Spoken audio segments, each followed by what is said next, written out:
right. Hello, everybody. Today I'm going to head into territory that I guess angels fear to tread. The first thing I want to talk about is there's this reel that I posted on Instagram and also TikTok, which has gotten about combined, it's almost at a half a million views. And it's a little piece from John Cleese, which I don't think was from a television show. I actually think it was from a political campaign of some sort. And it's really interesting because a lot of people have reposted it, which is cool. And there was a reason I posted it. But I really am interested in the fights that have broken out around that particular reel. So I'm going to just play it for you guys for a second. Those of you on YouTube can see it. On podcast platforms, you'll be able to hear it. So let me play it for you real quick. Seriously, though, we've heard a lot about extremism recently. A nastier, harsher atmosphere everywhere, more abuse and bother boy behavior, less friendliness and tolerance and respect for opponents. All right, but what we never hear about extremism is its advantages. Well, the biggest advantage of extremism is that it makes you feel good, because it provides you with enemies. Let me explain. The great thing about having enemies is that you can pretend that all the badness in the whole world is in your enemies and all the goodness in the whole world is in you. Attractive, isn't it? So, if you have a lot of anger and resentment in you anyway, and you therefore enjoy abusing people, then you can pretend that you're only doing it because these enemies of yours are such very bad persons. And that if it wasn't for them, you'd actually be good-natured and courteous and rational all the time. So, if you want to feel good, become an extremist. Okay, now you have a choice. If you join the hard left, they'll give you their list of authorized enemies. Almost all kinds of authority, especially the police, the city, Americans, judges, multinational corporations, public schools, furriers, newspaper owners, fox hunters, generals, class traitors, and, of course, moderates. Or, if you'd rather be an extremist on the hard right, no problem, fine, you still get a lovely list of enemies, only they're different ones. Noisy minority groups, unions, Russia, weirdos, demonstrators, welfare sponges, meddlesome clergy, peaceniks, the BBC, strikers, social workers, communists, and, of course, moderates. And upstart actors. Now, once you're armed with one of these super lists of enemies, you can be as nasty as you like and yet feel your behaviors morally justified. So you can strut around abusing people and telling them you could eat them for breakfast and still think of yourself as a champion of the truth, a fighter for the greater good, and not the rather sad paranoid schizoid that you really are. Now, I love this video. The thing that's so interesting is that the kind of responses I got from some people are, well, this is no longer accurate, or arguments about specific things in there. And I thought it was so interesting because I don't think that's the value of that video. And this is the one thing that I think is valuable from neurolinguistic programming, is when they talk about process versus content. Process is the pattern of something. Content is the specific stuff. I think what's so interesting about this particular video is the sort of interchangeable nature of being able to hate the other.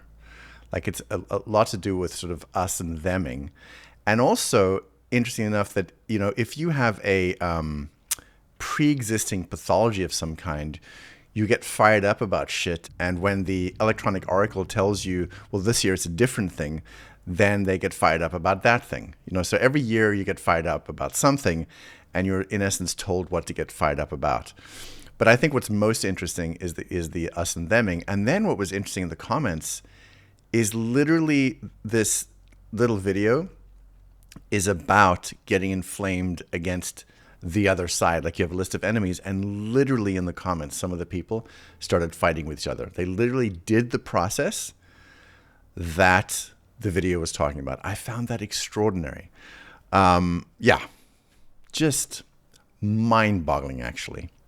I think most people, though, did understand it. You know, it's not about which specific side is good or bad. It's that you're given a list of enemies and you hate the other side, and they're horrible and you're good. So that's the subject of this chat, which is all about what I call the goodness trap. So let me just back up to Nixie and Keith Raniere.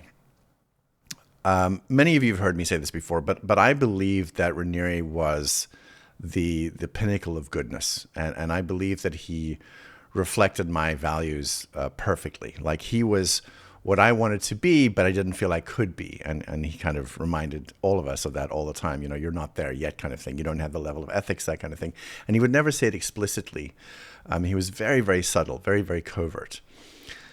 So that when I discovered what was really going on in 2017, when I realized, holy shit, this is what's been going on, I had a bit of a struggle at first to let go, because my values and who I believed he were completely conflated together. Like, I didn't understand yet at that point that he was wearing a mask of goodness, and that underneath it was this horrible evil. So I had tremendous difficulty letting go, not only because the values were conflated, but I thought, but you talked about goodness. You know, it was 12 years. You talked about goodness. You talked about ethics. You talked about honor. You talked about all these things.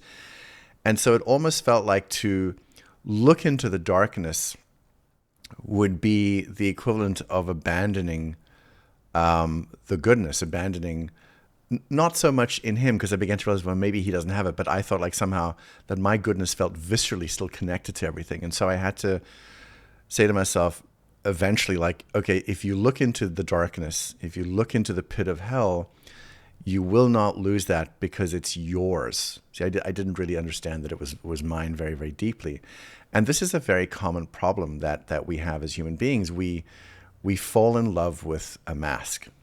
And that's why it's so easy for these people to fool us. We fall in love with a mask, not because we're stupid, but because we have these yearnings. And I think, you know, my yearning was for goodness, because I felt like I didn't have it. You know, I felt there was something fundamentally wrong with me. And you can go back to, you know, childhood and say, well, you know, what happens is when you experience certain things and you see things, you blame yourself, which is very common as a child. We can go that far back, but I felt like I didn't have it. I yearned for it. I loved it. And I fell in love with the image of it, the projection of it on the surface of the mask that I was looking at, because of my yearnings. And so I felt that to acknowledge what was actually truly, truly evil meant that my goodness would be at risk. If I challenge my thinking, then I'll be bad. It's a very weird trap, and it's what I call the goodness trap, where you're so attached to the goodness that you're perceiving that you think to challenge it takes everything down. It kind of, you know, makes me think about, you guys have heard that in certain churches that, you know, they find out like the priests are diddling the kids, for instance.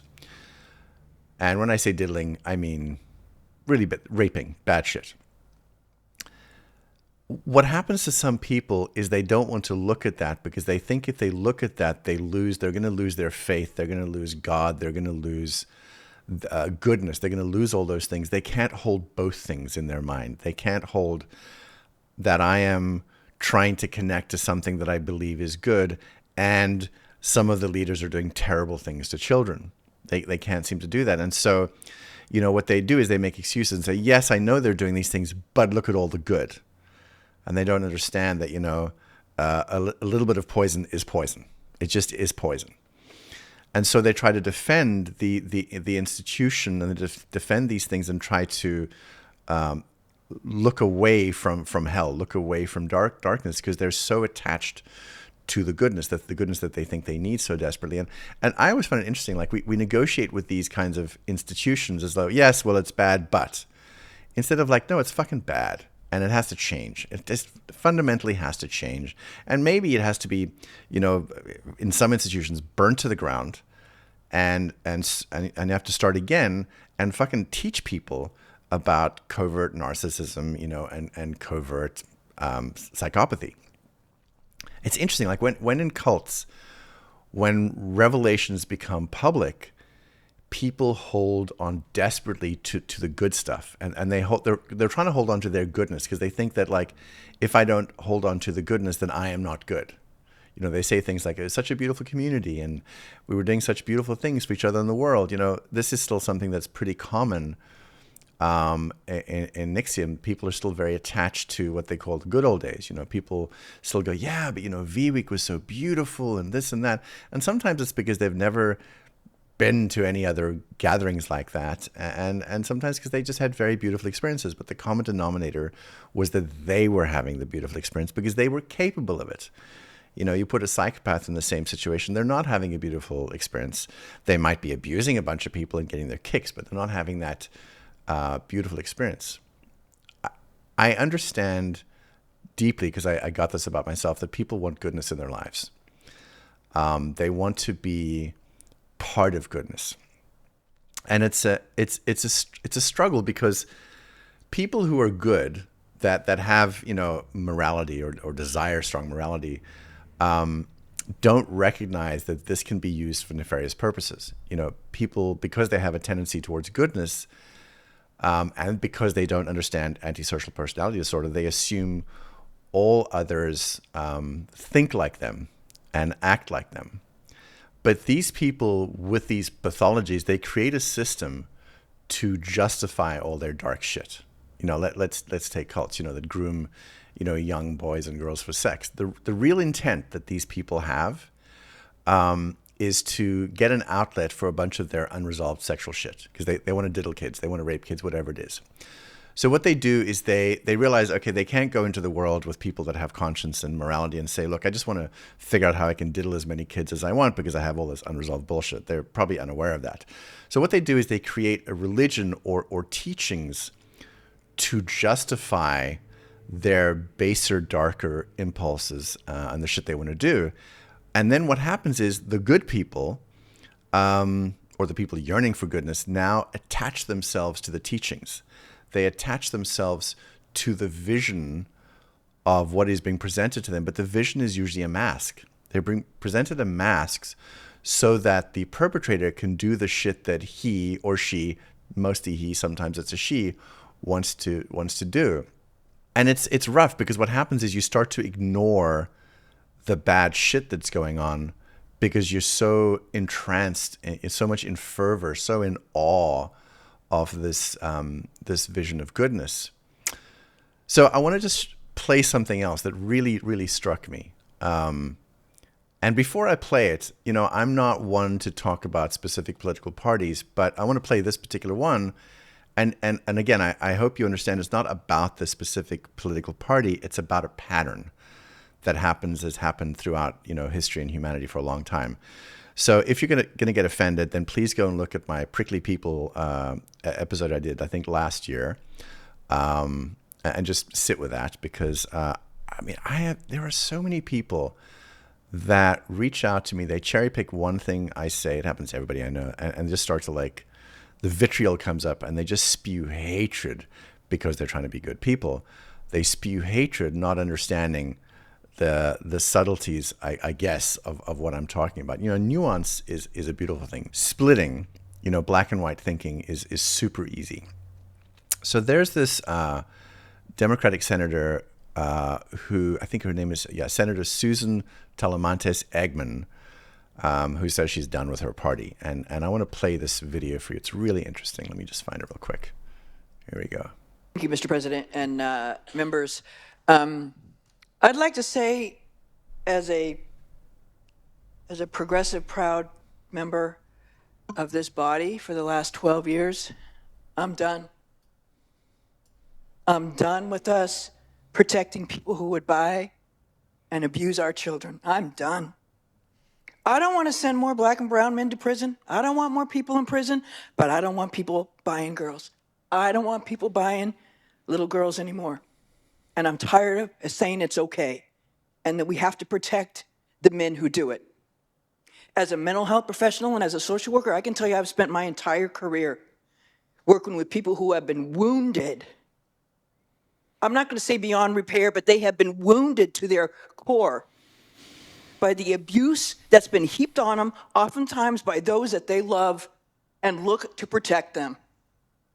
And if their parents won't do it, then by God, we should. I find that so interesting because, and I've told some people, I'm an old school liberal, the one from before.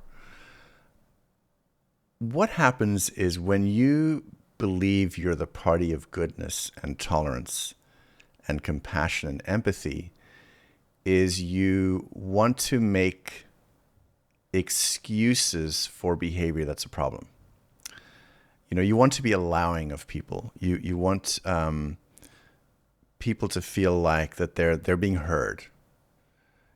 So you have this term that's floating around. I'll get back to this in a second, but you have this term that's floating around now that's being used in I think government and media called minor attracted person. So a minor attracted person is, and I'm going to say this bluntly, is a person who wants to fuck children. Okay? And I'm saying it bluntly because this shit really upsets me. But there's this language of normalization going on because, we want to be allowing. We want to be inclusive.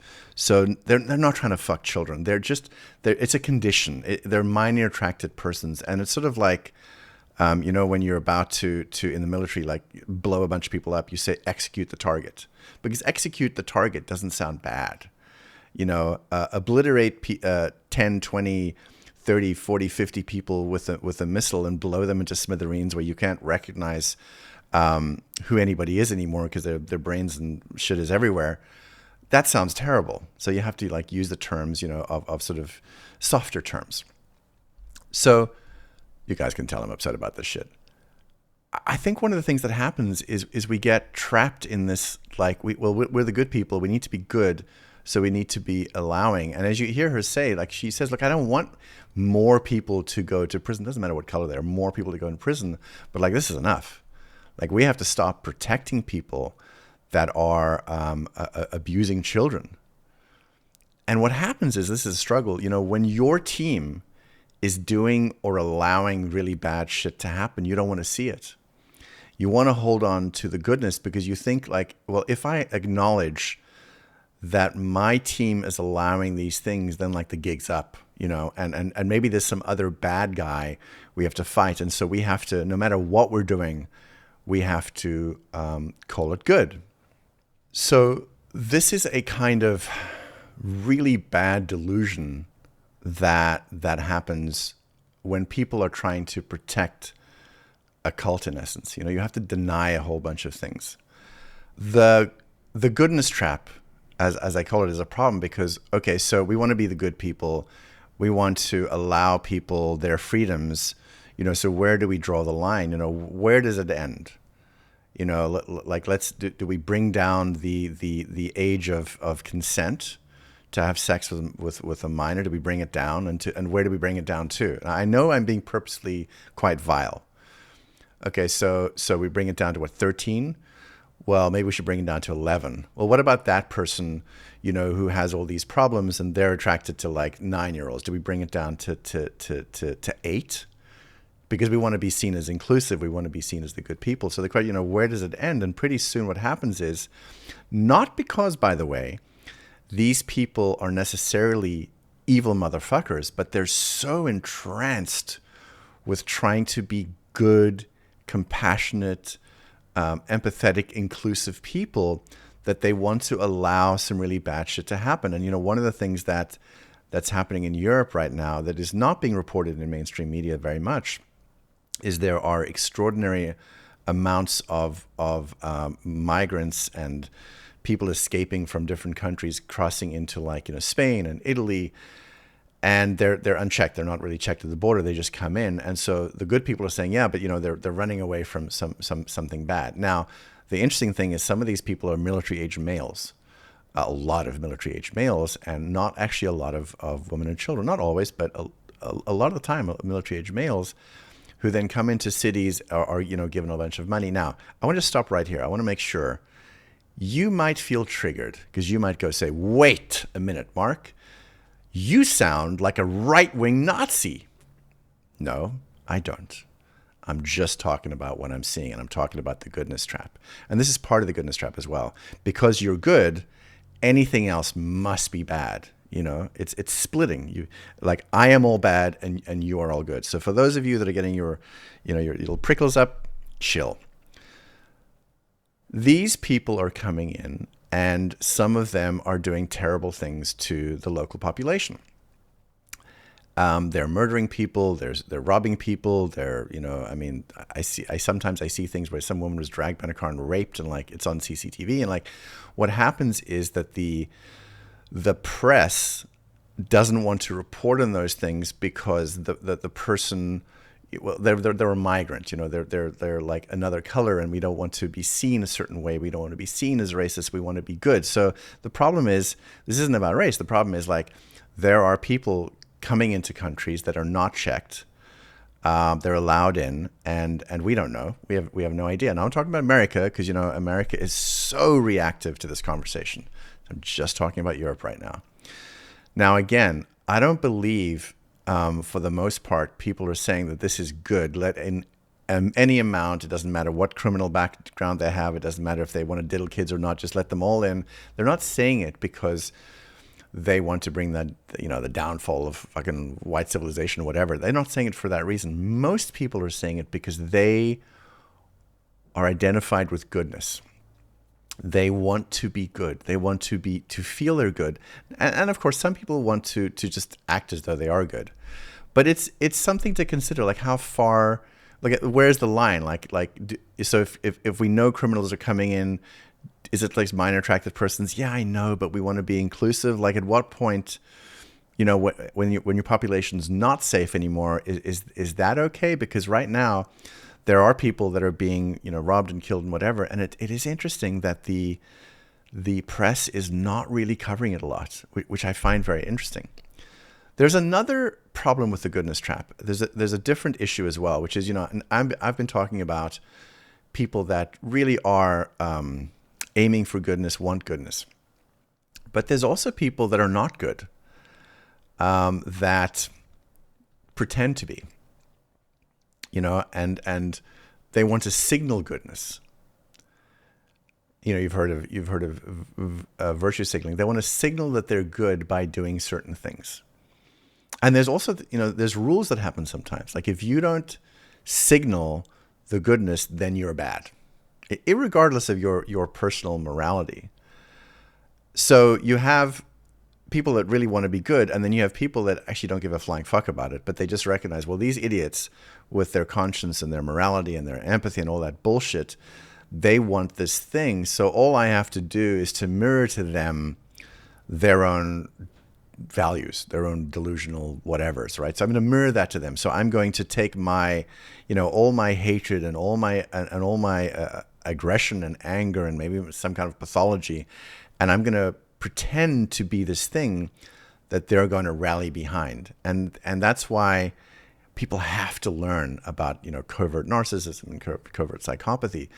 These people can be very good at modeling for you the goodness that you're yearning for. So there's this other problem, right? This problem of people pretending that they're doing good things, and then what happens is they get everybody rallied behind the goodness, and they know that people want to get attached to that, so that the people are not going to look at the bad shit they're doing. They know this, The goodness trap, it really is one of the most dangerous problems that we struggle with. And I struggle with it. These people doing bad shit, they know this about us. They know that our hearts bleed for other people. And they know that if they wear the mask that will make our heart hurt, and they do evil shit, sometimes right in front of our eyes, we will just let it happen. So, to me, the goodness trap is one of it's our weakness. I mean, if we weren't so desperate, if we just say, well, these are my values, this is my morality, this is what I believe in, and then we don't get swept up by somebody saying, look, this is the thing we have to do, and we get like, oh, this is it, this is what we have to do. We have to also be willing to look at what's everything that's being done. Not just what they're telling us they're doing and what they're telling us the dream is. What is everything that's being done? Because what happens is we can see it in the other people. Let's say the other political party. We can see it. We can see in the other political party that, oh, that spokesperson that is standing up saying we're doing good things, and we know they're fucking lying. But when it comes to our own political party, it's like, well, no, that's not what's going on. I think something that'd be really interesting is if people, instead of when they hear people talking about a pattern, let's say they hear me talking about a pattern, instead of immediately going to, oh, I've seen that pattern before, because the thing is, every time you've seen that pattern, I guarantee you 100% it's in the others. You've seen the pattern in the others. What if you took a breath and you said, have I seen the pattern in my team? Because you can go to their team later. That's easy. Have I seen the pattern in our team? Have I seen us say that we stand for good things and are doing bad things? Now, that's going to be a challenge, because what happens is you're going to have to engage nuance in not only in your thinking, in your body. You're going to have to engage nuance in your body.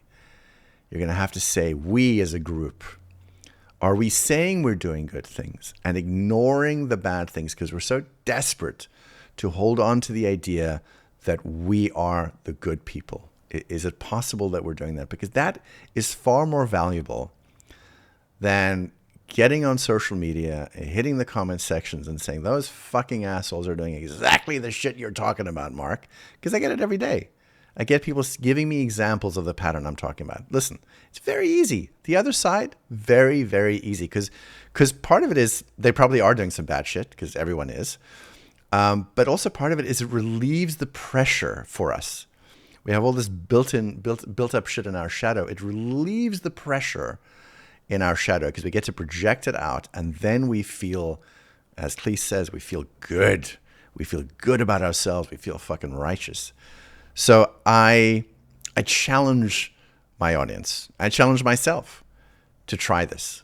You know, when we see a pattern, to say, are we doing this pattern? And then if you want, go talk about shit about the other people if you want, but try first to see if we're doing it. That is my rant for the day.